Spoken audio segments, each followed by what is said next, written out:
بسم اللہ الرحمن الرحیم۔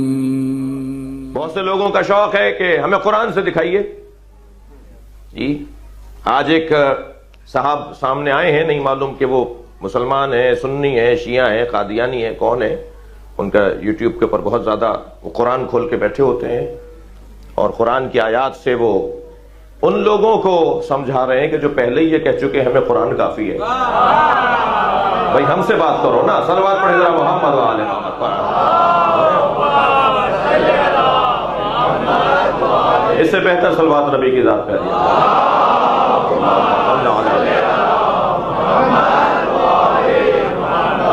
ان کے جتنے مناظرے ہوئے ہیں، جتنے مناظرے ان کے ہو رہے ہیں، وہ سارے انہی سے ہو رہے ہیں جو حسبنا کتاب اللہ کا دعویٰ کرنے والے ہیں۔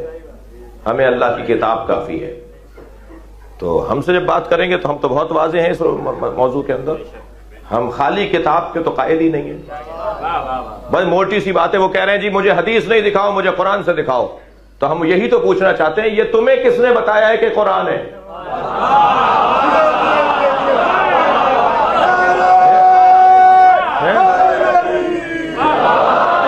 یہ قرآن تم پر آیا ہے جو تم کہہ رہے ہو یہ قرآن ہے؟ جس نے کہا ہے یہ قرآن ہے اسی کو حدیث کہتے ہیں۔ صلوات پڑھیں گے محمد و آل محمد۔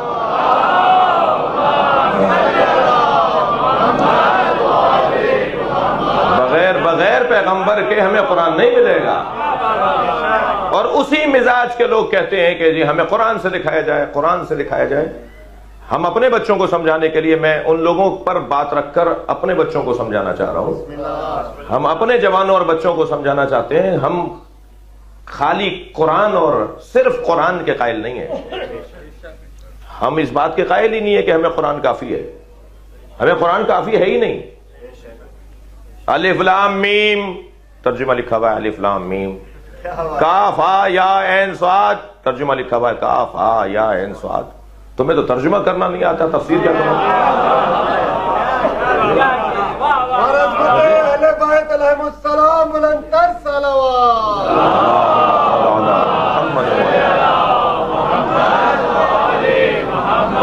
قرآن مجید کے اندر سینکڑوں، ایک دو نہیں سینکڑوں آیات ایسی ہیں کہ جن کا میں ترجمہ نہیں کر سکتا، تو پھر میں تفسیر کیسے کروں گا؟ میں اس کی دقت کیسے کروں گا؟ میں اس کی گہرائی میں کیسے جاؤں گا؟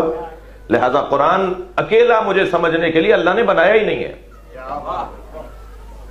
بھائی الف سے انار، بے سے بکری والی کتاب کے لیے استاد چاہیے۔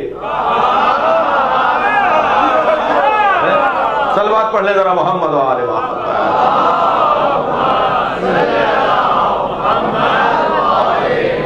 قرآن سمجھنے کے لیے استاد نہیں چاہیے؟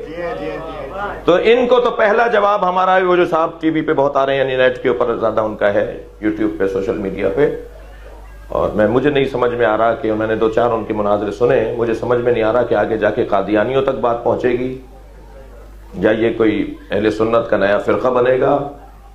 تو یہ ایک صاحب نے ایک جملہ کہہ دیا، ساری قوم اس کا خمیازہ بھگت رہی ہے، مجھے کتاب خدا کافی ہے۔ اچھا کہا کس نے؟ ذرا یہ بھی تو طے کیا جائے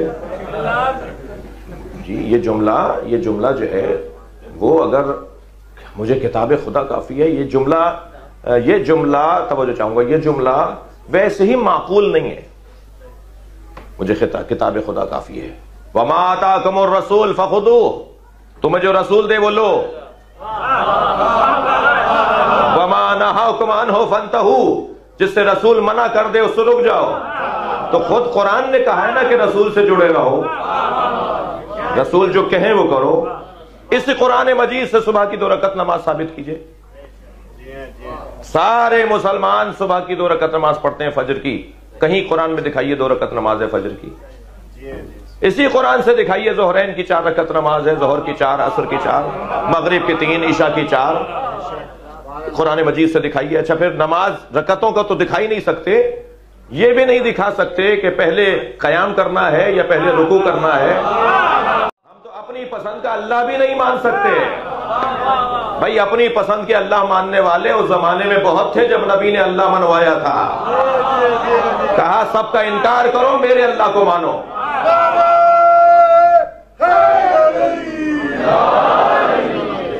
یہ نہیں کہا سرکار نے، کہا لا الہ، پہلے انکار کرو، پہلے سارے الہوں کا انکار کرو، پھر کہو الا اللہ۔